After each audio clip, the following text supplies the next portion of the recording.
Last Wednesday, Harry called me at work. Tanya, I have to cancel dinner tonight. My parents flew in from Portugal this morning. They want to meet with me alone about something important. I found this strange. He had mentioned his parents exactly twice in 8 months. Never said they lived in Portugal. Never talked about visiting them or them visiting him. He always changed the subject when I asked about his family. That evening, I drove to his apartment. His Camaro wasn't there. I had been paying the insurance on that car for 3 months. I called him.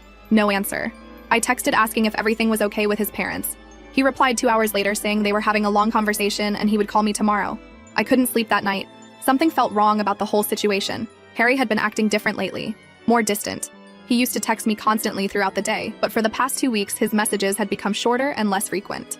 Thursday morning, I checked Instagram. Harry had posted a photo the night before at Romano's, the expensive Italian place downtown. The caption read, "Family dinner," with a heart emoji.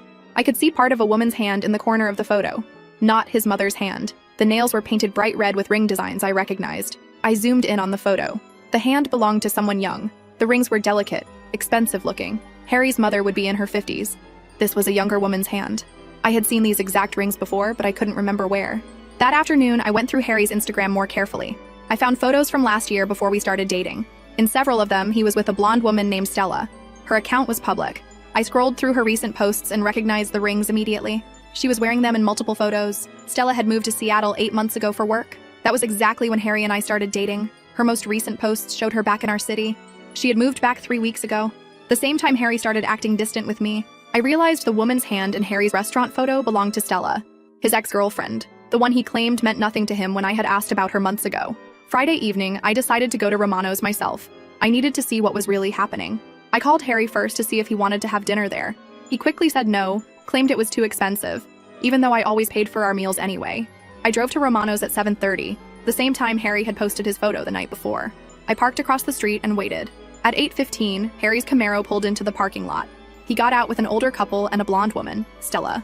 I grabbed a hoodie from my back seat and put on a baseball cap I kept in my car. I went inside and asked the hostess for a table. She seated me one table away from where Harry was sitting. I kept my head down and pulled the hood up. They couldn't see my face from their angle. Harry held Stella's hand across the table.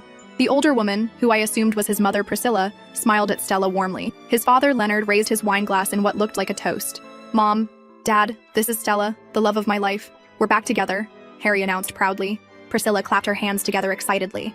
"Oh, wonderful, darling. What about that other girl you mentioned, Tanya?" Harry laughed loudly. Leonard joined in, chuckling as he sipped his wine. "That pathetic girl? She's just my walking ATM. I've been using her for months while I got Stella back. She pays for everything." I pulled out my phone and started recording audio under the table. I needed to capture this conversation exactly as it was happening. "My car, my clothes, even my phone bill. She covers it all," Harry continued. "I'll dump her next week once Stella moves back in with me." Leonard nodded approvingly. "You're smart, son. Why work when some desperate girl will pay for everything? That's using your head." All four of them burst into laughter. "I can't believe she actually fell for it. You told me she was pretty, but I didn't think she'd be this gullible." "Pretty desperate," Harry replied. "She thinks I love her. Keeps talking about us moving in together, getting married someday. I just nod and smile while she keeps paying my bills." Priscilla leaned forward with interest. "How much money has she given you in total, sweetheart?" Harry calculated in his head. "Around 4,000 so far. Maybe more if you count everything. She bought me watch last month, paid my car insurance for 3 months, got me those shoes Stella wanted me to have." I had indeed bought him everything he mentioned. The watch had cost me $600. I had worked overtime shifts at the call center to afford his car insurance payments. I had skipped meals and canceled plans with friends to save money for the clothes and shoes he said he needed for job interviews. Stella pulled out her phone and started scrolling. I should thank her myself for taking such good care of my boyfriend. What's her Instagram handle? I want to see what this walking ATM looks like. "Don't do that," Harry said, reaching across the table to lower her phone. "I need her to keep paying until you're completely settled back here. Then I'll block her on everything." Leonard raised his glass again. "Here's to my brilliant son for finding such an easy solution to his financial problems. No need to work when you've got a sugar mama." They all clinked glasses while I sat frozen at the next table. 8 months of my life. 8 months of believing Harry loved me. 8 months of sacrificing my own financial security to help someone who saw me as nothing more than a bank account. I stopped the recording and quietly stood up. I left a $20 bill on my table for the water I had ordered and walked calmly toward the exit. Harry had no idea that I knew the truth now. He had no idea that I had recorded every word of his confession. He was about to learn exactly what happens when you try to use the wrong person. First update. The comments on my first post have been incredible, and so many of you were asking what I did after I left that restaurant. Well, sit down because this is where things got really intense. After I walked out of Romano's, I sat in my car for maybe 5 minutes just staring at my steering wheel. My hands were shaking, not from sadness but from pure rage. 8 months of my life. All those times I worked double shifts just to afford his car payments while he was planning his future with someone else. But here's what really got to me. The way they were all laughing. Like I was some kind of joke they were all in on. Harry's dad raising his glass and calling me a sugar mama, while his precious son bragged about using me. The way Stella was scrolling through her phone wanting to see what this walking ATM looked like. These people didn't just see me as stupid. They saw me as entertainment. I drove home in complete silence. No music, no phone calls to friends, nothing. Just me and this growing volcano of anger that was about to explode all over Harry's pathetic life. When I got to my apartment, I looked around and started noticing all of Harry's stuff everywhere. His expensive gaming headphones on my coffee table, the ones I bought him for his birthday. His clothes hanging in my closet next to my work uniforms. His protein powder and vitamins taking up half my kitchen counter. His collection of sneakers lined up by my front door like he owned the place. That's when something clicked in my brain. This asshole had been slowly moving his stuff into my apartment over the past few months while telling his ex-girlfriend that I was just a temporary ATM. He was using my place as free storage while he waited for Stella to come back and set up their real life together. I started grabbing his things. The gaming headphones went into a garbage bag. His clothes came off the hangers and got shoved in after them. His shoes, his toiletries, his books, his stupid collection of cologne bottles. Everything went into bags. I was moving like a woman possessed, and honestly, it felt amazing. But throwing his stuff in bags wasn't enough. This piece of garbage had humiliated me in front of his entire family. He had turned me into a punchline for their family dinner conversation. So I took those bags outside to the sidewalk and started pulling everything out. His jeans landed in a puddle from yesterday's rain. His precious Jordan sneakers got tossed across the concrete. Those expensive cologne bottles? Opened them up and poured them all over his gaming equipment. The smell was overwhelming. But watching that cologne drip all over his $500 headphones was absolutely therapeutic. I made sure to spread everything out really well across the sidewalk and the small front yard area. His clothes were scattered everywhere, some hanging from the fence, some just thrown in random piles. It looked like a tornado had hit a douchebag's bedroom, and I was so proud of my work. Then I went back inside, changed into comfortable pajamas, made myself a huge bowl of ice cream, and sat down to watch Netflix. For the first time in months, I felt completely relaxed. No worrying about Harry's bills. No calculating how much money I needed to save for his next emergency. No listening to him complain about his life while I worked overtime to fund it. Around 11:30, I heard Harry's car pull up outside. Then I heard his car door slam. Then I heard him yell, "What the fuck?" so loud that dogs started barking in the neighborhood.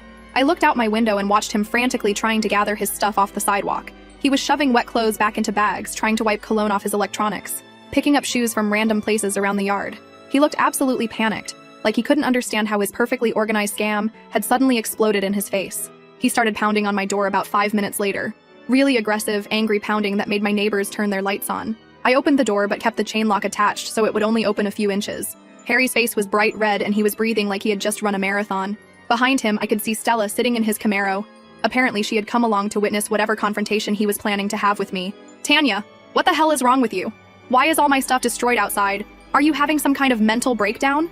I looked at him through that small opening in the door and felt completely calm. "Oh, I cleaned out some clutter from my apartment. I figured you wouldn't be needing it here anymore since you're moving in with the love of your life next week."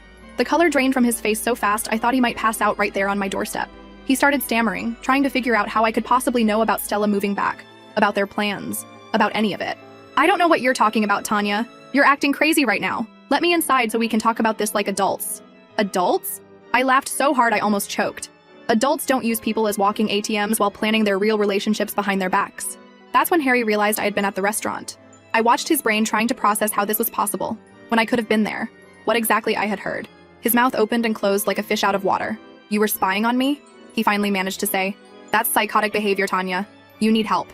"I need help?" I was still laughing. "Harry, you spent 8 months pretending to love me while stealing my money to fund your actual relationship. But sure, I'm the one who needs help." He started getting really aggressive then, pushing against the door, trying to force it open wider. "You can't just throw my stuff outside like garbage. Some of that equipment cost thousands of dollars. You're going to pay for whatever got damaged out there." "Actually, I think you'll find that most of it was paid for with my money, so technically I was just throwing out my own stuff." That's when Harry completely lost it. He started screaming at me through the door, calling me every horrible name you can imagine. He said I was pathetic, desperate, ugly, stupid, basically confirming everything I had heard him say to his family at dinner. "You know what, Tanya? Good. I was going to dump you anyway. You're worthless and pathetic, and I can't wait to be done with this whole charade. Stella and I have been laughing about how easy you were to manipulate this entire time." I could hear Stella in the car telling him to calm down, probably worried about the neighbors calling the police. But Harry was on a complete rampage now, saying things that I'm pretty sure the entire street could hear. "You think you're so smart, but you're just a sad, lonely girl who was willing to pay thousands of dollars for a guy to pretend to love her. At least now I don't have to keep pretending that touching you doesn't make me sick." That last part actually made me smile. because Harry had just confirmed every single thing I had suspected about him, and now I had neighbors as witnesses to what kind of person he really was. I closed the door and turned off all my lights. Harry kept pounding and yelling for another 10 minutes before Stella finally convinced him to leave. I watched from my bedroom window as they drove away, and I could see them arguing in the car, even as they turned the corner. Christine from next door came over the next morning with coffee and told me she had gotten the whole thing on her security camera. Apparently, she started recording when she heard the yelling, just in case she needed to call the police. So now I have video evidence of Harry having a complete meltdown on my doorstep while his new girlfriend watched from the getaway car. But honestly, guys, I thought that was the end of it. I thought Harry would disappear into his happy new life with Stella and I would never have to see either of them again. I was so wrong about what was coming next. Second update. Okay guys, I thought Harry's screaming match on my doorstep was the grand finale of this whole mess, but apparently this manipulative asshole wasn't done with me yet. The comments on my last update have been amazing, and honestly, all your support has been the only thing keeping me sane through what happened next. So the morning after Harry's tantrum, I woke up to my phone buzzing with calls from my mom. She had called me 6 times before 9 a.m. on a Saturday, which meant someone had definitely been filling her head with lies. When I finally answered, she was in complete panic mode. Tanya, Harry called us this morning and he's very worried about you. He says you had some kind of breakdown and destroyed thousands of dollars worth of his belongings for no reason. He thinks you need professional help before you hurt yourself or someone else. I could not believe this piece of garbage had called my parents to make me look like the crazy one. He was trying to turn my own family against me after I caught him red-handed planning his future with another woman while using my money. My mom kept saying Harry had sounded so genuinely concerned, and that destroying someone's property wasn't how mature adults handled breakups. She wanted me to come over Sunday to discuss how I was going to apologize to Harry and pay for everything I had damaged. I hung up on her, which probably just proved Harry's point about my unstable behavior. But Sunday morning, I went to Christine's apartment and got a copy of that security camera footage from Friday night. We burned it onto a DVD and I took it straight to my parents' house. Watching Harry's meltdown from the camera angle was even better than experiencing it live. You could hear everything. Him calling me pathetic and worthless, admitting he was planning to dump me anyway, bragging about how easy I was to manipulate. The footage showed him pounding on my door like a maniac while Stella waited in his car. My parents' faces went completely white when they heard Harry screaming about how touching me made him sick. My dad immediately started apologizing for not believing me, and my mom was crying about how convincing Harry had sounded on the phone. But that victory felt short-lived because Harry apparently wasn't done trying to mess with my life. Tuesday afternoon, he showed up at my apartment building again. But this time, he wasn't crying or begging. He looked completely different, confident, almost smug, like he was enjoying some private joke. He was wearing new clothes that I definitely hadn't paid for, and he had this arrogant expression that made me want to punch him in the face.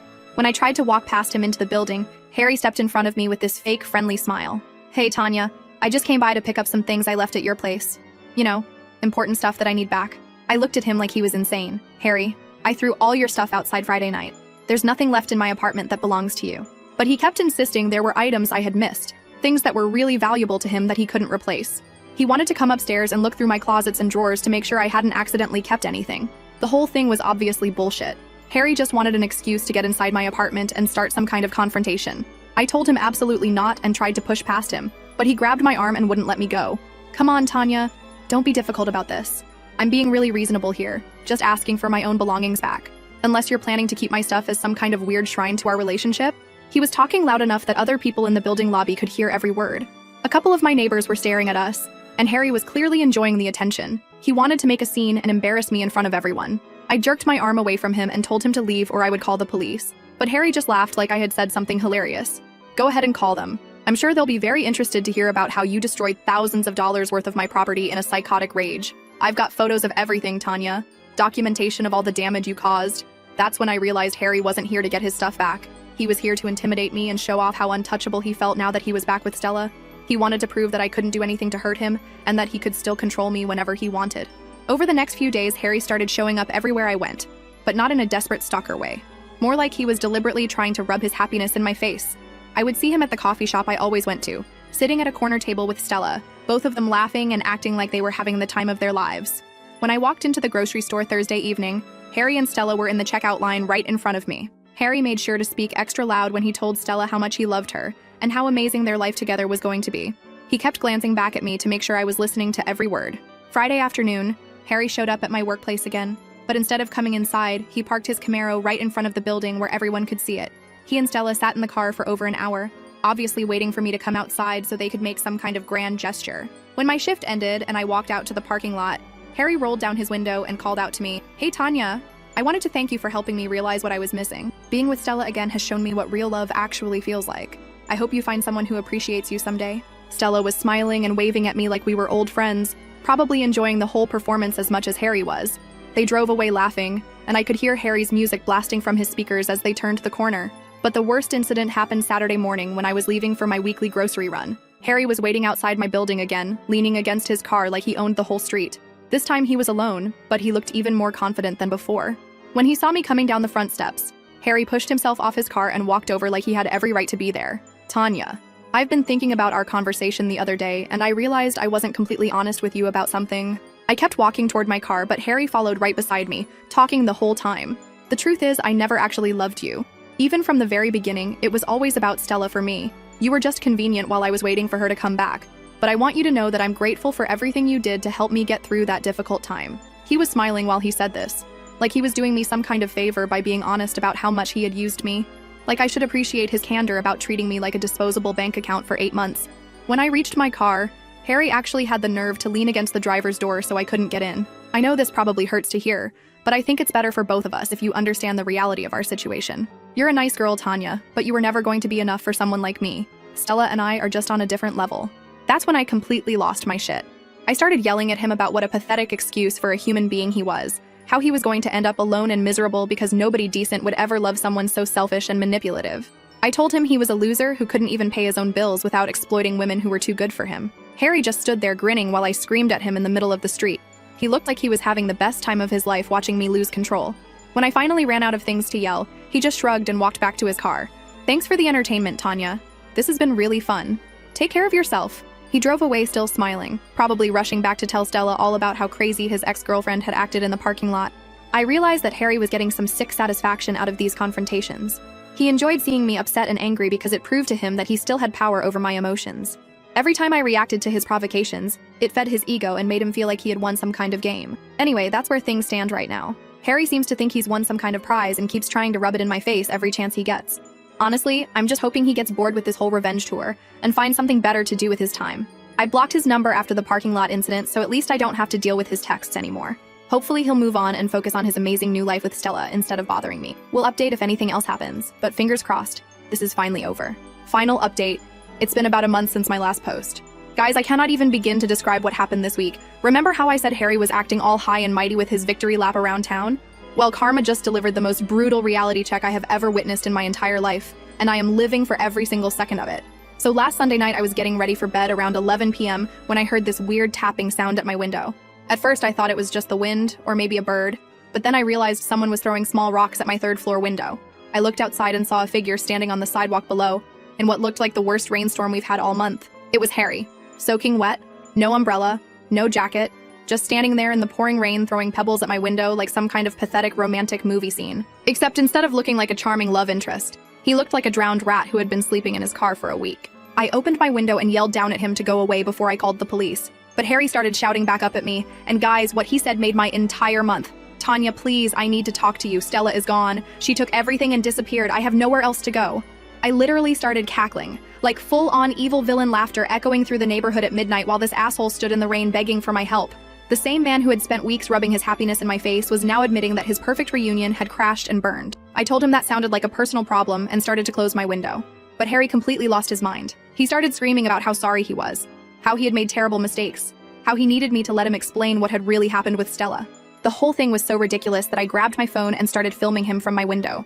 This grown man having a complete breakdown on the sidewalk in the middle of the night while begging his ex-girlfriend to save him from the consequences of his own actions. After about 10 minutes of listening to Harry's sob story from 3 floors up, I finally told him to come inside before the neighbors called the cops on both of us. Not because I felt sorry for him, but because I was dying to hear exactly how spectacularly his life had fallen apart. When Harry walked into my apartment lobby, he looked even worse up close. His clothes were completely soaked through, his hair was plastered to his head, and he had this desperate, wild look in his eyes that I had never seen before. We went up to my apartment and I made him stand on the mat by my front door so he wouldn't drip all over my carpet. Then I sat down on my couch with a cup of tea and prepared to enjoy the best entertainment I had ever been offered. Tanya, I know you have every right to hate me, but I need you to know that everything that happened with Stella was not what I thought it was going to be. I told him to start from the beginning and explain exactly how his perfect love story had turned into him standing outside my building at midnight like a homeless person.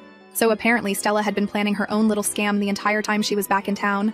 While Harry was busy bragging to his parents about using me as his walking ATM, Stella was quietly figuring out how to use him the same way. She had convinced Harry to put her name on his bank account so she could help him manage his finances better. She said she wanted to contribute to their shared future by taking over all the boring money stuff so Harry could focus on finding a better job. Harry, being the absolute genius that he is, thought this was a romantic gesture and handed over complete access to his accounts. Stella told Harry she was going apartment hunting for their new place together and needed his car to drive around and look at different neighborhoods. She said she would be gone all day, but would call him that evening to tell him about all the amazing places she had found for them. Harry waited all night for her call, all Wednesday, all Thursday. By Friday, he was starting to panic and went to the apartment complex where Stella had been staying with her friend. The friend told him that Stella had moved out Wednesday morning with all her stuff and hadn't left any forwarding address. That's when Harry checked his bank account and discovered that Stella had withdrawn every single penny he had. Not just the money I had given him over the past 8 months, but also the money he had gotten from selling some of his electronics, plus his rent money for next month. She had cleaned him out completely and vanished without a trace. I was trying so hard not to laugh while Harry told me this story. But guys, the irony was just too delicious. The man who had spent months manipulating me for money had been out-manipulated by someone who was way better at the game than he was. But wait, it gets even better, because Harry wasn't just broke, he was homeless. He had already given up his apartment lease because he and Stella were planning to move in together. All his stuff was packed in boxes in storage, and he couldn't afford the monthly fees to keep it there anymore. For the past week, Harry had been sleeping in bus stations and spending what little cash he had left on cheap motels and fast food.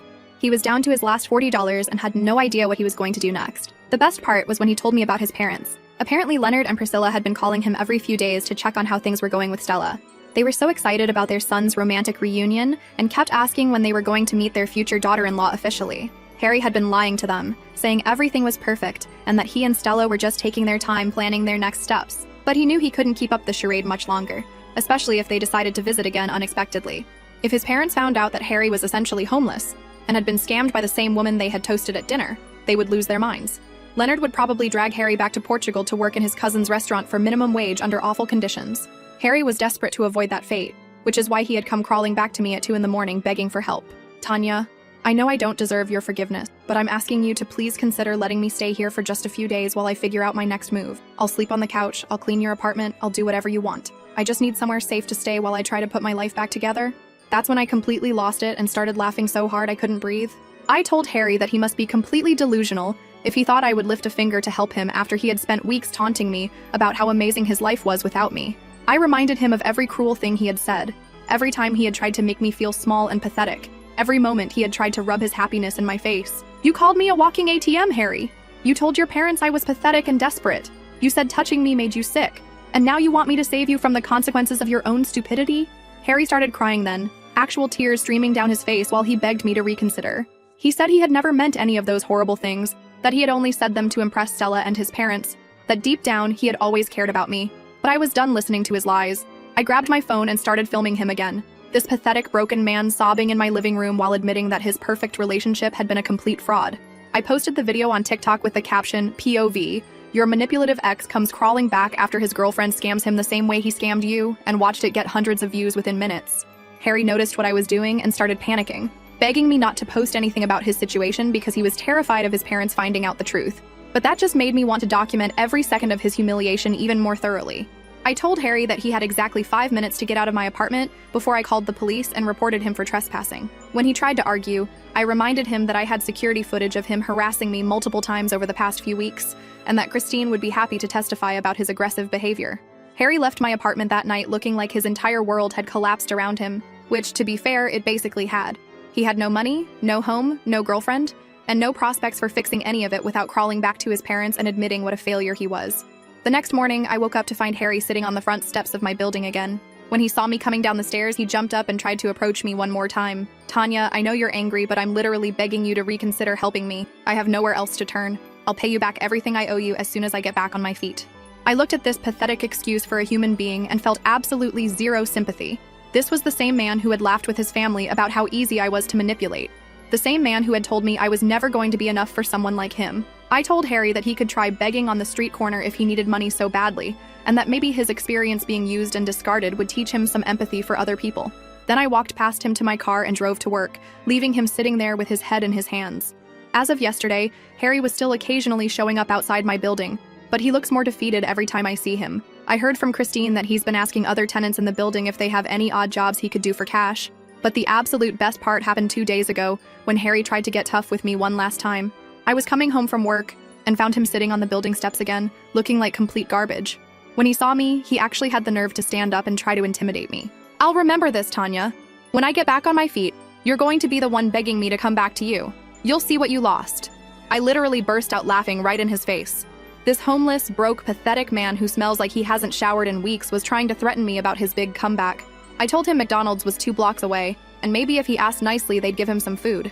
Or maybe not. I hope he enjoys wondering where his next meal is coming from and sleeping wherever homeless people sleep. Maybe now he'll understand what it felt like to be used and discarded by someone who never actually cared about him. Karma is absolutely beautiful, guys.